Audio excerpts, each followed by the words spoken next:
जामशोरे में एसटीपी पारां शहीद अल्ताफ जसकानी जे कातिलनि जी गिरफ़्तारी लाइ एहतिजाजी मुज़ाहिरो कयो वियो।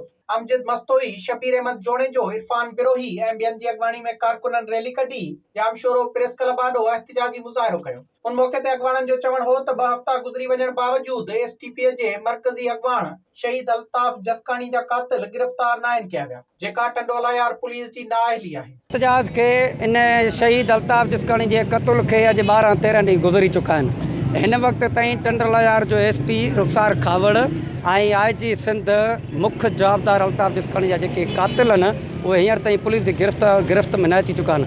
असां आईजी सिंध ऐं चीफ जस्टिस ऑफ पाकिस्तान ऐं Qamar Javed Bajwa chief of army उन्हनि खां घुर था करियूं त शहीद अल्ताफ जसकानी जा जेके कातिल आहिनि उहे गिरफ़्तार कया वञनि। तलबो आहे त 12 खां 13 ॾींहं गुज़रण बावजूदि सिंध तरक़ी पसंद पार्टी वाइस चेयरमैन शहीद अल्ताफ जसकानी जा कातिल हिन वक़्त ताईं एसएसपी टंडोला यार खां छो गिरफ़्तार न थिया, छाजे लाइ गिरफ़्तार न थिया, कहिड़ा सबब आहिनि।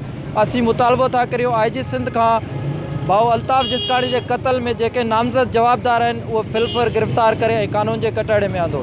मरकज़ी कातिल जेके आहिनि MQM जो दहशतगर्द भोलो खानज़ादो ऐं असलम रिंद खे गिरफ़्तार कयो वञे ऐं असां आईजी सिंध, वज़ीर आला Sindh, chief justice of Pakistan, army chief खां इहो मुतालबो था कयूं त शहीद जे कातिलनि खे गिरफ़्तार करे फाईअ जे फंदे ते पहुचायो वञे, न त हीउ असांजो एहतिजाजी सिलसिलो जारी रहंदो। अॻवाननि मुतालबो कयो त शहीद अल्ताफ जसकानी जे कातिलनि खे जल्द गिरफ़्तार करे सख़्त सज़ा ॾिनी वञे, ॿी सूरत में एहतिजाजनि जो सिलसिलो जारी रहंदो। विज़िट कयो अवामी आवाज़ मीडिया ग्रुप जी वेबसाइट awamiawaz.pk